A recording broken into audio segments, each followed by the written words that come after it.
അസ്സലാമു അലൈക്കും വറഹ്മത്തുള്ളാഹി വബറകാതുഹു. ഉളഹിയത്തിനെ സംബന്ധിച്ചാണ് പറഞ്ഞുകൊണ്ടിരിക്കുന്നത്. മരണപ്പെട്ടവർക്ക് വേണ്ടി ഉളഹിയത്ത് അറുക്കാമോ അറുക്കാൻ പറ്റൂലേ? മരണപ്പെട്ടവർക്ക് വേണ്ടി ഉളഹിയത്ത് അറുക്കണമെങ്കിൽ മരണത്തിന് മുമ്പ് അയാൾ വസിയത്ത് ചെയ്തിരിക്കണമെന്നതാണ് ഷാഫിഈ മദ്ഹബിലെ പ്രബലമായ അഭിപ്രായം. അങ്ങനെ തന്നെയാണ് മഹാനായ ഇബ്നു ഹജറുൽ ഹൈതമി റളിയല്ലാഹു അൻഹു തുഹ്ഫത്തുൽ മുഹ്താജിൽ പറഞ്ഞിട്ടുള്ളത്. വലാ തളഹിയത ഐ ലാ തജൂസു വലാ യഖഉ അനിൽ ഗൈരിൽ ഹയ്യി ബിഗൈരി ഇദ്നിഹി ലിഅന്നഹ ഇബാദ. ജീവിച്ചിരിക്കുന്ന ഒരാളെ സംബന്ധിച്ചിടത്തോളം അവന്റെ സമ്മതമില്ലാതെ ഒരാൾക്ക് ഉളഹിയത്ത് അറുക്കാൻ അനുവദനീയമല്ല. വലാ തജൂസു വലാ തഖഉ ഉളഹിയത്തൻ അൻ മയ്യിത്തിൻ ഇല്ലം യൂസി ബിഹ. ഇനി മരിച്ച ആളിനെ സംബന്ധിച്ചിടത്തോളം അവന്റെ സമ്മതമില്ലാതെ അവന്റെ വസിയത്തില്ലാതെ അർക്കപ്പെട്ടാൽ അത് ഉളഹിയത്ത് വലാ തജൂസു വലാ തഖഉ ഉളഹിയ, അത് ഉളഹിയായിട്ട് സംഭവിക്കുകയുമില്ല, അനുവദനീയമാവുകയുമില്ല.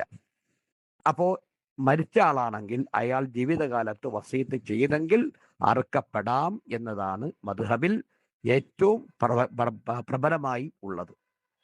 ഇവിടെ തന്നെ ഷാഫി മദ്ഹബിലെ ചില പണ്ഡിതന്മാർ പറയുന്നു അതല്ല, ഉളഹിയ പറ്റും. അത് പറ്റും എന്ന് പറഞ്ഞതിൻ്റെ ന്യായം സദക്കയാണല്ലോ. അഫ്ളലു സദക്കയാണ് നമ്മൾ ആദ്യമേ പറഞ്ഞു. സദക്കയിൽ വെച്ച് ഏറ്റവും ശ്രേഷ്ഠമാണ് ഉളഹിയ.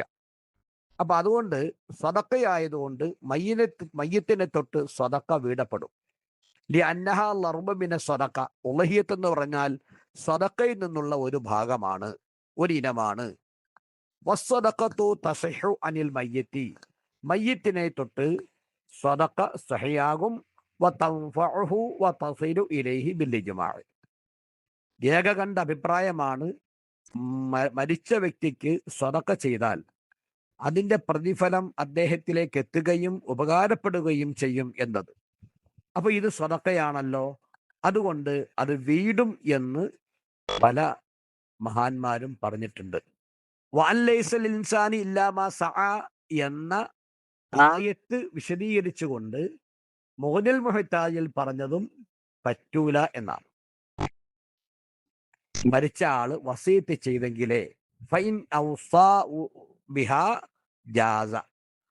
മരണപ്പെട്ട ആൾ വസീത്ത് ചെയ്തിട്ടുണ്ട് എങ്കിൽ അനുവദനീയമാണ് എന്ന് കാണാവുന്നതാണ്. ഇവിടെ മനസ്സിലാക്കേണ്ട മറ്റു പ്രധാനപ്പെട്ട ഒരു വിഷയം സദക്കയാണല്ലോ. ആ സദക്ക എന്ന നിലയ്ക്ക് മരണപ്പെട്ടവരിലേക്ക് എത്തിച്ചാൽ, നിയത്തായി കൊടുത്താൽ അതിന്റെ പ്രതിഫലം അവർക്ക് കിട്ടും എന്ന് പറഞ്ഞതിൻ്റെ ന്യായം സദക്ക എന്നതാണ്. മഹാനായ ഇമാം ബുഖാരിയുടെ ഉസ്താദും ഷെയ്ഖായ മുഹമ്മദ് ബിൻ ഇസ്ഹാഖ് നൈസാബൂരി റളിയല്ലാഹു അൻഹു നബി സല്ലല്ലാഹു അലൈഹി വസല്ലം തങ്ങളെ തൊട്ട് എത്രയോ അറവ് നടത്തിയതായി പ്രസിദ്ധമാണ്. എത്രയോ ഖത്മുൽ ഖുർആൻ പാരായണം ചെയ്തു, ആയിരക്കണക്കിന് ഖത്മുൽ ഖുർആൻ പാരായണം ചെയ്തു, ആയിരക്കണക്കിന് അറവ് നടത്തുകയും ചെയ്തു.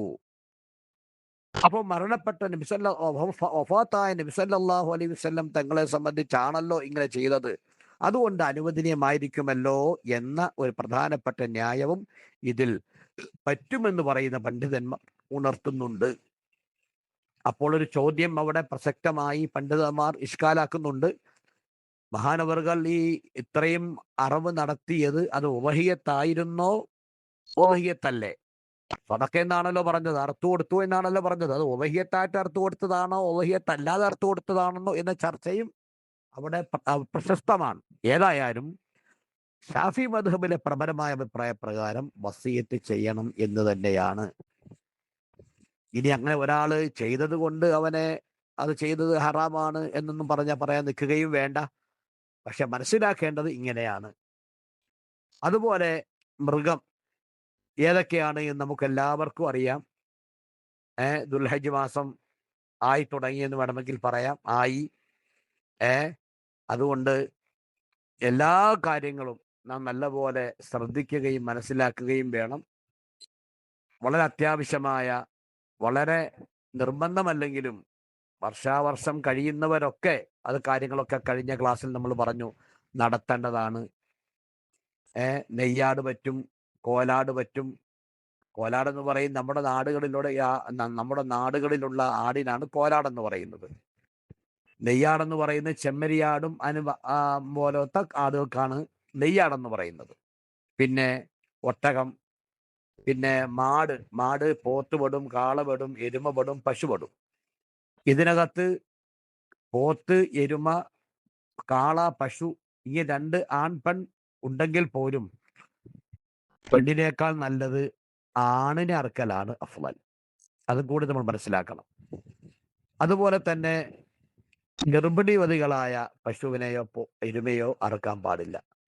അത് നല്ല കാര്യമല്ല.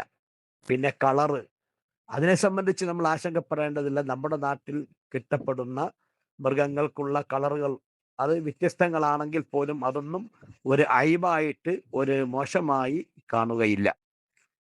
നമ്മുടെ നാട്ടിൽ കിട്ടുന്ന ഈ പറയപ്പെട്ട മൃഗങ്ങൾ അതിന് പോരായ്മ ഇല്ലായിരിക്കണം.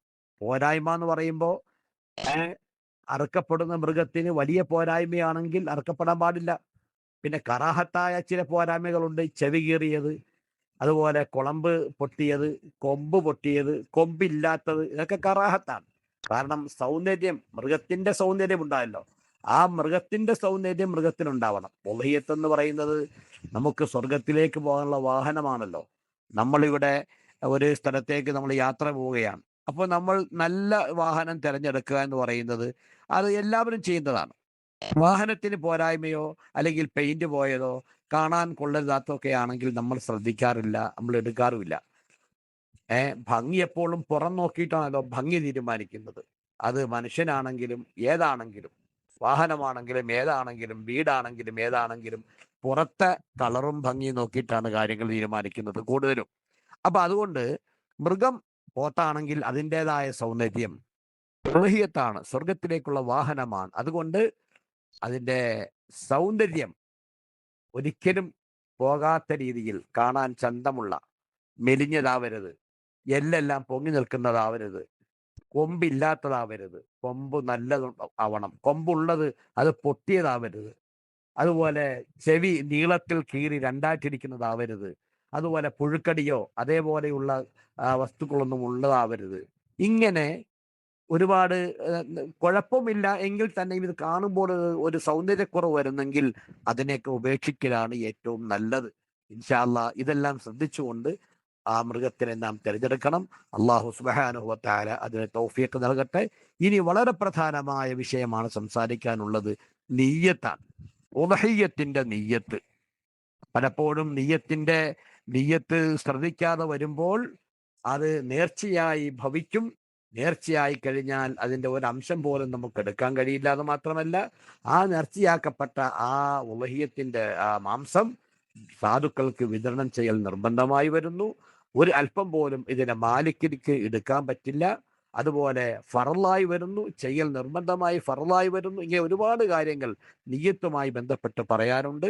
ഇൻഷാ അല്ലാഹ് അടുത്ത ക്ലാസ്സിൽ നമുക്ക് സംസാരിക്കാം. അള്ളാഹു തൗഫീഖ് നൽകട്ടെ. ആമീൻ.